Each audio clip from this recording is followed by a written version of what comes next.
you know. Sasa ngoja leo niweke wazi sasa. Tuweke wazi Ilivyokuwa. Kipindi tumeanza kudate na Dulvani, wazazi wangu walikuwa wanajua. Wakawa wanajua. Akaniambia wewe hamna kudate, sijui nini, utafanya hivi, utaharibika huko, sijui nini, utafanya hivi. Lakini sasa tuna date, mimi nikawa natoroka kwetu usiku, lakini because nilikuwa siruhusi kutoka. Kwa sasa nikawa natoka usiku. Mfano waga kila siku ananiambia naomba tuonane. Kwa mimi natoroka kwetu usiku. Kwetu nalala mapema sana. Saa 4, saa 3, saa 2 watu washalala shenge mavyumbani. Kwa ule muda nakuwa natoroka, nafuata mpaka getini. Kwa natoroka na funguo. Yaani naondoka na spare funguo. Saa nyingine nazificha sehemu hivyo. Sasa ulikuwa unawafungia kwa nje? Yaani kuna funguo, sina kuna funguo mbili kwa unabeba spare, imadi ukija unafungua. Basi ikaenda. Sasa nikawa nachelewa kulala maana nilikuwa narudi asubuhi. Kwa sasa narudi saa 10, naweza ngarudi saa 11 au saa 9. Sasa nikija na kwa nalala. Bibi yangu kaniambia mbona umebadilika wewe, yani wenzako wanaamka wewe unalala. Hiyo tabia imeanza lini? Usiku unafanyaga nini wakati uko na ratiba zako za kawaida? Kwa ile ikaenda nikawa namdanganya wafanyakazi na watip nini. Kwa hiyo nikawa hivyo.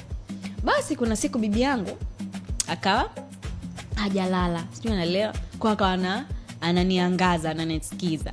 Kwa sasa kipindi naondoka ilikuwa mida ya saa 4 nilitoka. Akaja shumani kwangu akanikuta hakuni text, hakunipigia kufanya shot because alikuwa anajua kwamba hii ndio itakuwa tabia yake kila siku, ndio maana anachelewa kuamka. Basi akaniangalia mpaka nilivorudi nyumbani.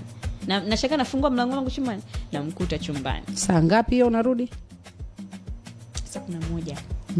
Na madakika yake 40 na kitu, kwani kuendea saa 12. Basi kipindi hicho tena asubuhi hiyo nikaekewa kikao. Yaani kila mtu akaamshwa. Wewe tena nakumbuka niligombana na mamangu mdogo. Alinipiga kwanza. Nakumbuka tena nisi na alama yake hapa. Anikorua na kucha. Ulipigwa na mama mdogo kwa ajili ya penzi la Dulvani. Basi ndo nikaekewa kikao, nikawa nalia sasa hapo, yani because mimi nampenda mtu afu hataki niwe na mtu. Kwambia mtu gani wanakufanya unatoroka nyumbani ukipata matatizo kuitakuaje? Kwa tulikuwa tushaanza kufanya makosa kabla kuingia kwenye ile deep relationship. Kwa hiyo yani makosa yalikuwa mengi. Kwa sasa mamangu mkubwa akajua sasa. Kwanza kipindi na ikiwa hicho kikao nilishikwa na hasira. Unajua hasira za kitoto hizi. Nikasema naondoka. Nikachukua nguo zangu baadhi ingia kwenye begi. Kwa Dulvani. Kipindi cha sasa tunakaa Kijitonyama. Basi nikaenda. Akaniambia karibu, sijui nini, hamna, usiogope, we in this together, sijui nini. Kweli ikapita siku ya kwanza. Siku ya pili mamangu mdogo si alijua kwamba Joti anafahamiana na Dulvani. Kwa akamtafuta Joti akamwambia aje simtaki wewe mwanamume na mwanangu, mwambie mwanangu arudi nyumbani. Basi mamangu mkubwa sasa akamtuma kweli Joti nini. Joti akaenda kweli akamfuata mpaka nje kwake, akamuelekeza. Wakawa wanaongea kwenye gari, akamuonyesha picha, unamjua mdada? Akamwambia yeye namjua. Ni nani yako? Ni mtu ambaye nilikuwa naye kwenye mahusiano. Basi kuongea vile sijui ameongea nini. Dulvani sasa anakuja ndani kanuna, sijui naelewa, mimi niko chumbani kanuna nini, vango zako nikupeleke nyumbani.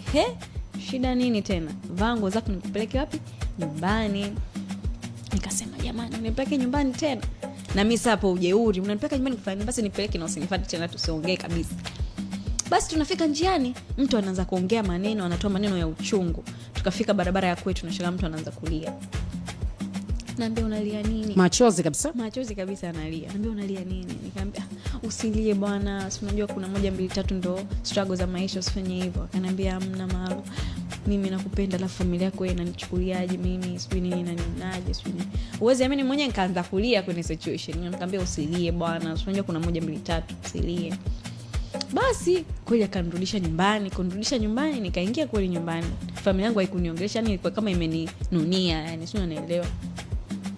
Basi tunaongea tu, tunachati hivyo, tunaonana mchana sasa, sio usiku.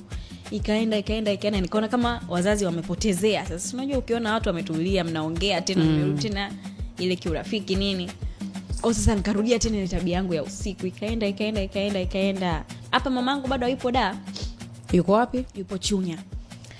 Basi My mom akafanyaje, akarudi sasa kurudi. Alafu wezi imagine mamangu alivyokuwa choni, tulikuwa tunaongea vizuri, naambia mama, bibi nakwambia hataki niwe na boyfriend. Unajua tena na mdekea mama akaniambia hapana mwanangu, tulia, ngoja nije, kila kitu kitakuwa sawa. Kumbe sijui ananipa mpisha hapo ili arudi naye avurunde mambo.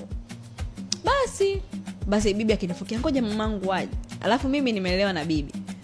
Kwa ndo hivyo. Basi nikamwambia bibi, ngoja mamangu aje. Basi mamangu alivyokuja ndo vitu vikawa vurungu. Mama yangu ndo akataka kukutana na Dulvani face to face. Kweli hasa kipindi hicho mimi nakaa na Dulvani kama siku 2, hatujakaa permanent, lakini ndo nikawa nakaa hapo, nasema nakuja nakaa na lala, kesho naondoka hiyo.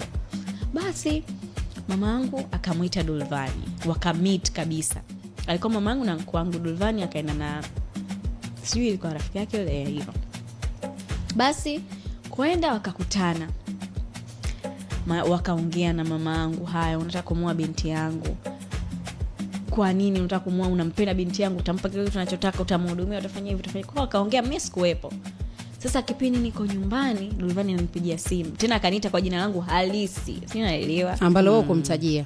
Sikumtajia, yani hilo jina mimi nina majina 3. Kwa sasa nilimtajia 2 ambayo anajua ile Malu na Alisa. Hilo lingine alikuwa halijui. Yani kwetu ndo analijua. Akaniita kwa jina hilo. Ambalo jina gani hilo? Rujina.